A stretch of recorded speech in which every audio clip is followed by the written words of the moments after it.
கொள்ளுங்க. தோட்ட தமிழர்கள்,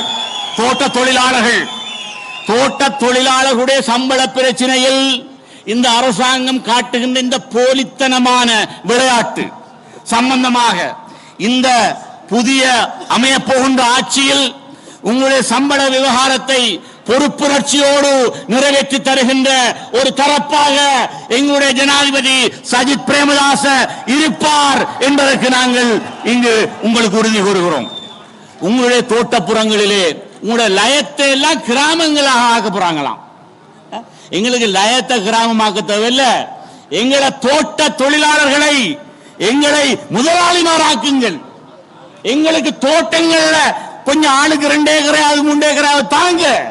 நாங்க அதுல இந்த நாட்டினுடைய தேயிலையை விருத்தி செய்து இந்த ஏற்றுமதியில் இவ்வளவு காலம் 150 வருடங்களுக்கு மேல் உழைத்துக் கொண்டிருக்கின்ற தோட்ட தொழிலாளர்கள் அவர்களை தோட்டங்களுக்கு சொந்தக்காரராக்குகின்ற வேலையை எங்களுடைய அரசாங்கம் செய்து தரும். சும்மா லயன் கூட்டத்தை வச்சுக்கிட்டு அது கிராமங்களா மாத்திர இந்த போலித்தனமான வேலையை எங்களுடைய அரசாங்கம் செய்ய மாட்டாது என்று சொல்ல விரும்புகிறோம். அதே நேரம் இன்னும் ஒரு விஷயத்தை சொல்லணும். இந்த நாவலப்பட்டில் இருக்கிற முஸ்லிம்கள் சம்பந்தமாக இங்க அல் சஃபான் ஒரு பாடசாலை இருக்குது. இந்த ரயில்வே பில்டிங்ல இருக்கிற பாடசாலை, அதுக்கு ஒழுங்கான பௌதிக அபிவிருத்தி ஒன்றுமே இல்லாம மிஷம் கஷ்டத்துல மாணவர்கள் மிக இடநெருக்கடியில் இருக்கிறாங்க. மழை வந்தா வெள்ளம் வந்தா பிரச்சனை. இப்படி இருந்த இடத்துல இருந்து அவங்களுக்கு இப்ப மாற்று இடம் தருவதாக கூறி கொண்டு போயிருக்கிறது அடிக்கடி வெள்ளம் வார இடம். அதை கொடுத்து திரும்பவும் வெள்ளத்துக்கு இந்த மக்கள் அடிபட்டு போகிற இந்த பாடசாலை அழிஞ்சு போகிற நிலைமையை இந்த அமைப்பாளர் ஏற்படுத்தி இருக்கிறார். இந்த மச்சாமார் 2 பேரும் சேர வேலையை சொன்னேன் தானே. இந்த 2 தொகுதியில 2 மச்சாமார் இருக்காங்க. இந்த மச்சான்ல ஒருவர் தான் இந்த தொகுதியில் இருக்காரு.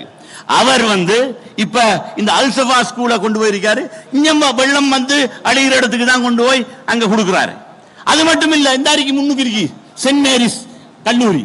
இந்த சென்ட் மேரிஸ் கல்லூரியில காலங்காலமாக அதுல இடப்பிரச்சனை இருக்கிற காரணத்தால அங்க இருக்கிற வீடுகளை இருக்கிற ஆக்களை வெளியேற்றும்படி நீதிமன்ற உத்தரவு தந்த பிறகு அந்த இடத்தை கொடுக்க விடாம தடுத்த அமைப்பாளர் இந்த மச்சினன், இங்க இருக்கிற மச்சினன், இவர் சம்பந்தமாகவும் இந்த நாவலப்பட்டியில வாழ்ற முஸ்லிம்கள் அறியாத விஷயம் அல்ல.